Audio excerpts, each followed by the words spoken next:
welcome to my home. We are doing a Christmas edition of Party in a Pinch.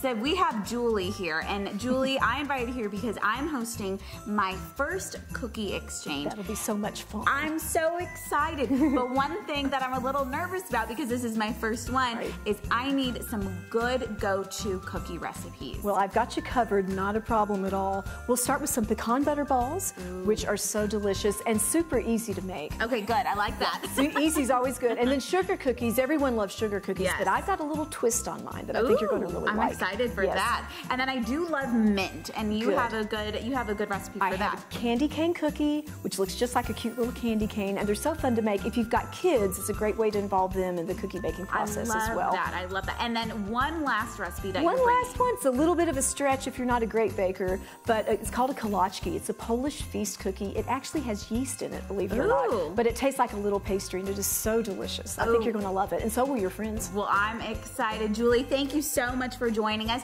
And when we come back, we will make our first cookie.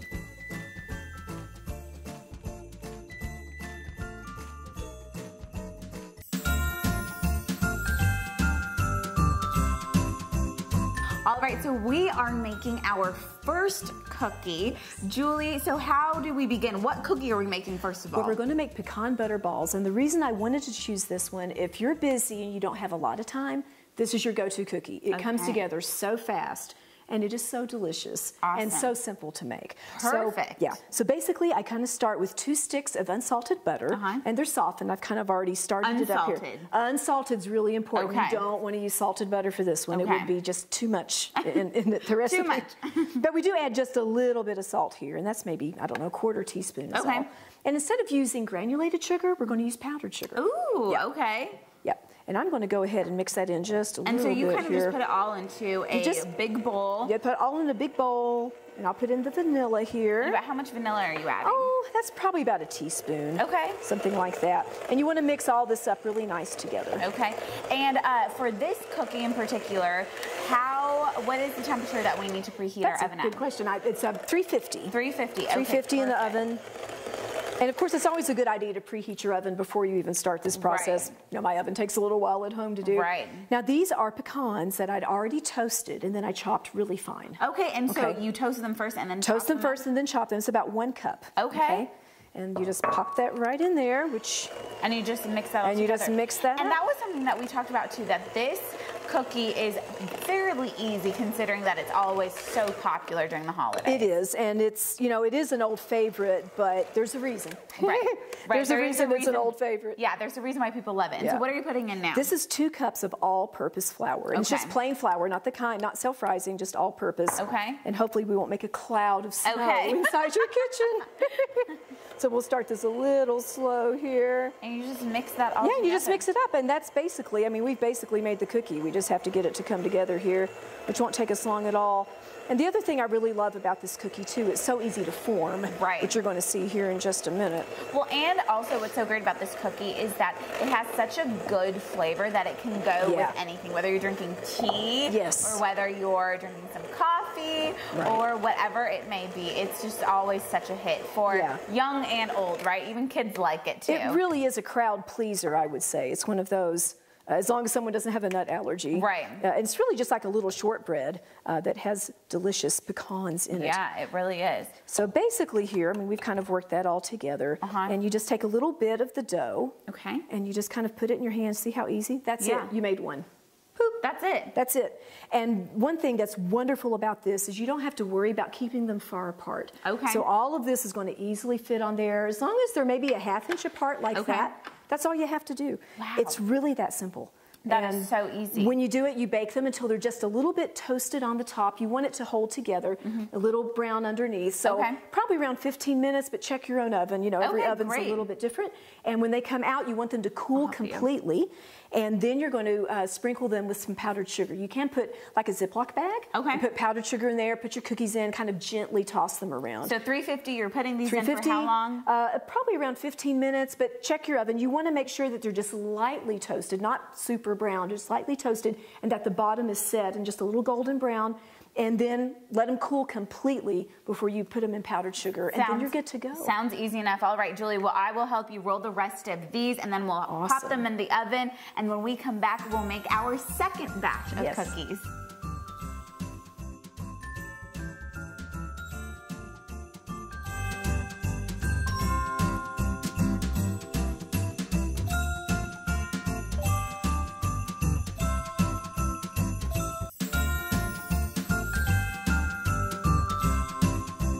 All right, Julie, so while our pecan butter balls are in the oven, we're going to make a couple other batches of cookies. Yes, and what I love about, of course, sugar cookies, who doesn't love sugar cookies? But I like to do a little bit of a twist, and I think that's the thing with the cookie exchange. I like my cookies to be just a little unique. Right. Not just the exact thing that everyone's always expecting. So what you can do is just take your favorite sugar cookie dough, and of course we have a recipe for that, yes. on your website there. But what I like to do is I like to take my dough and then divide it into thirds. I leave 1/3 just like it is, and then make one red and one green. That's holiday easy. colors. That's easy. You want that dough to chill for about 30 minutes just as it is. Okay. And then there's 3 sections? Just 3 sections. Just wrap them up in saran wrap, stick them in the fridge. When they come out, make little balls out of them, about 3/4 of an inch in diameter, and then place the balls down. You put a piece of plastic wrap down, put your little balls on there, kind of close. Then put another piece on top, flatten it down with your hands, and then roll it out. And when you do, this is what you get.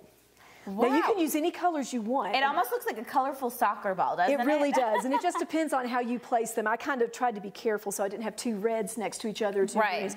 And then just take your sugar cookie, you know, your cookie cutters, and then just do it. Now, one little trick I have for cookie cutters, when I have mine, is of course I'll have a big collection, but I put them really close together first, and then I press down all at once. Because kids, you know, they'll just go duh, duh, duh, like that, and then you have to re-roll your entire dough right away. That's really smart. So this minimizes the re-rolling. And so, of course, you can just, you know, cut them out there and then place them on your cookie sheet. And they're just the cutest little things. They are. And you didn't really have to do a whole lot. You can take some sanding sugar and sprinkle on there, but you don't even, go ahead. You don't have to spend a whole lot of time decorating the cookies. You kind of, if you can make the balls, and you can even do that the day before if you want, that you're going to bake them. That is true. That is very true. So, and so how long do we cook these, and what temperature? Probably about, again, 350 degrees, around 6 to 9 minutes. It depends on your oven, again, but probably around 6 to 9 minutes. Okay. Now, this one is one of my favorites. It's a Kolachki feast cookie. It actually is made with yeast, which is a little different, but it gives it this wonderful, almost like a pastry kind of feel. So anyway, I just wanted to show the one part. Once you've made it and you've rolled it out and cut them, you put a little indentation in each one. And you can use your thumbs. If you don't have a fancy little tamp tartar like I have, just use your thumb there. And you make a little indent. Yeah. And we have the recipe for this on our website as well.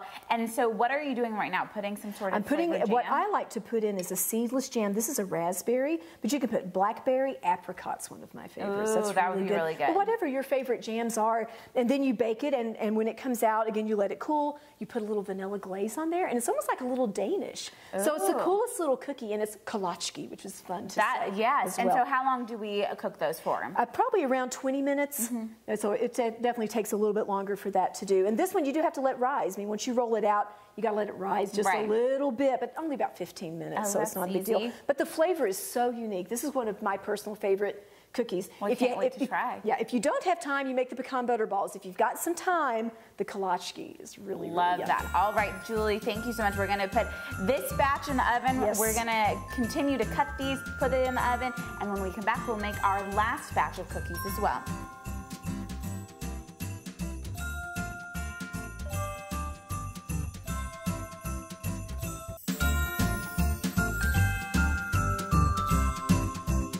All right, we have some cookies baking in the oven right now. Now is our last cookie, and this is a candy cane cookie. Yes, this one, if I don't make this one at my house, it's not Christmas. People say, we've got to have tradition. This is a Voudray family tradition here that we have to have this cookie, and it's a different dough than the other ones we made. In fact, if you take a little smell, you'll smell mint. Yes. But it's just a little bit of mint.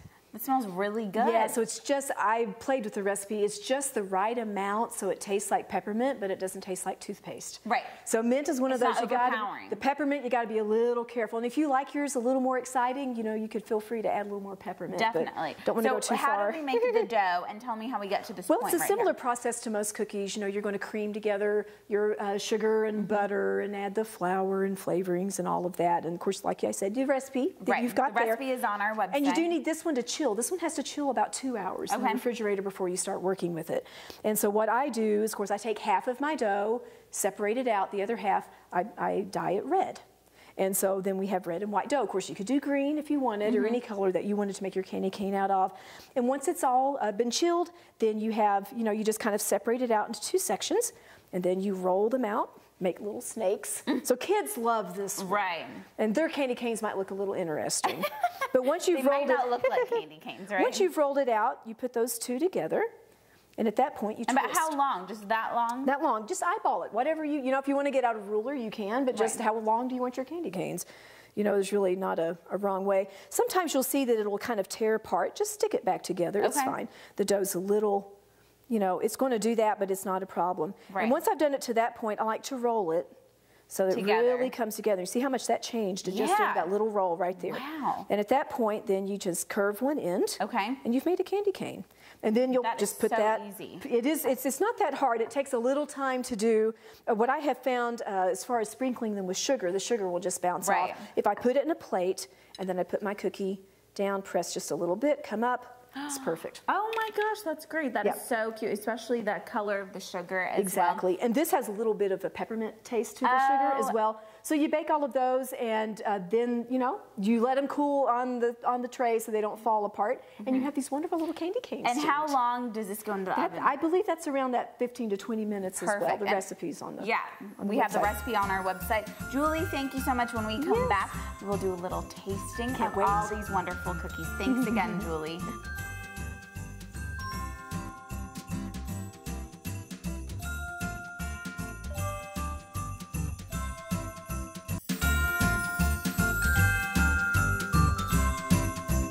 All right, so our cookies are in the oven baking, and Susan Lyles from Susan Lyles Floral Design is helping me out, kind of spruce things up on my mantle. A lot of people forget that this is such a great place to decorate. Susan, thanks so much for coming to my home. Thank you for having me. Yeah, of course.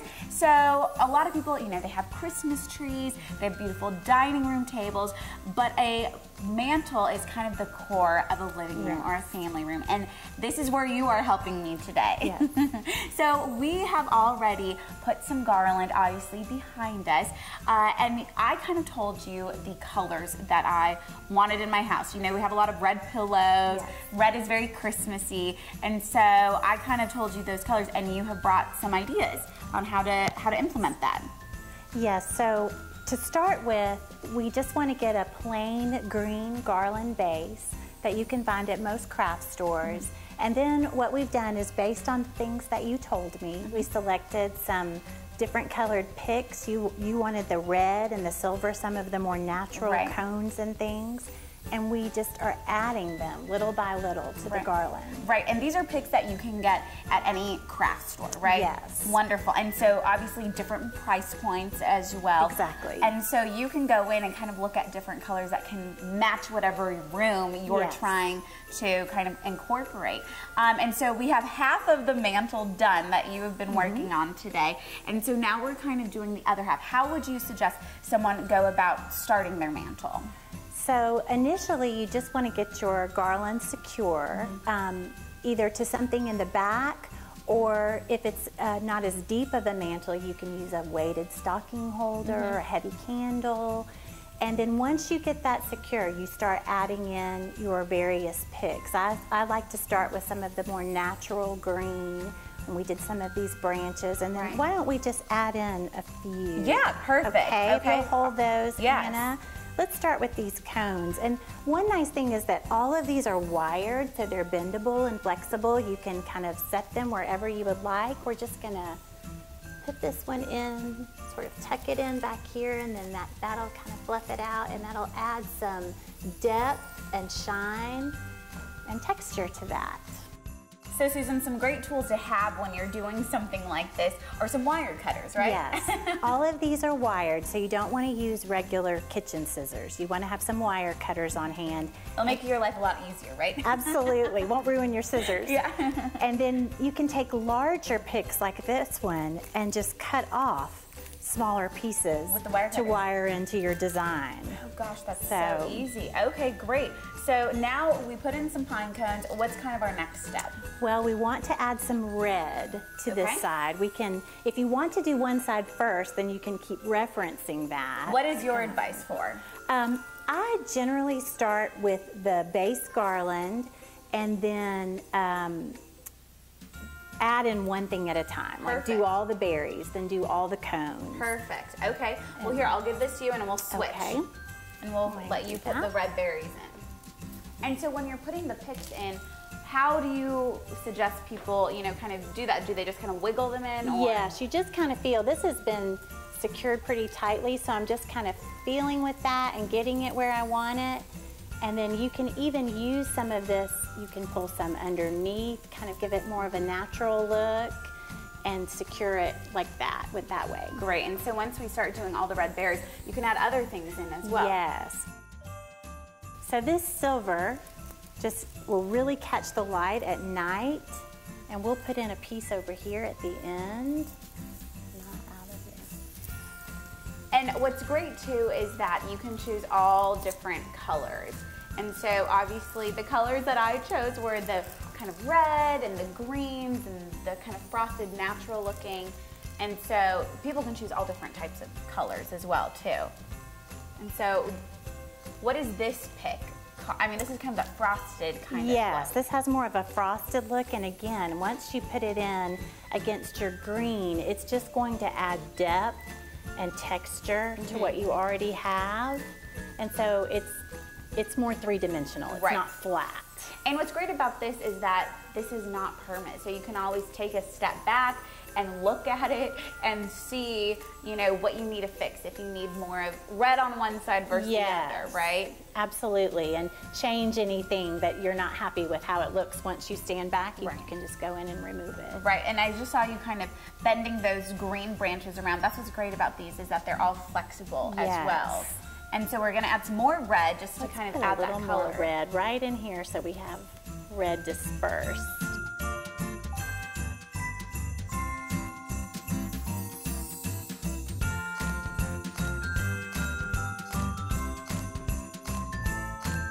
All right, Susan, so we finished our mantle. Now we're just kind of adding some finishing touches. What are some suggestions that you have for people to add those finishing touches? Well, with a mantle like this, I think it's fun where you have some of these branches hanging down to come at the end and just hang a few ornaments. I love to make that it idea. a little bit more festive. And so how are you hanging those? This is just a covered wire that I'm using, and that's so pretty. And then that just gives it a little more shine, a little more festive. Yeah, and what's great too is you can pick and choose maybe some of the same ornaments that you have over on your Christmas tree nearby, so you kind of tie it all in together. Yeah. I love that idea. Susan, thank you so much for coming to my home and sprucing it up, making it look so festive. I so appreciate it. Make sure you check out Susan Lyle's Floral Design. Her website and information is right there on your screen. Thanks again, Susan. Thank you.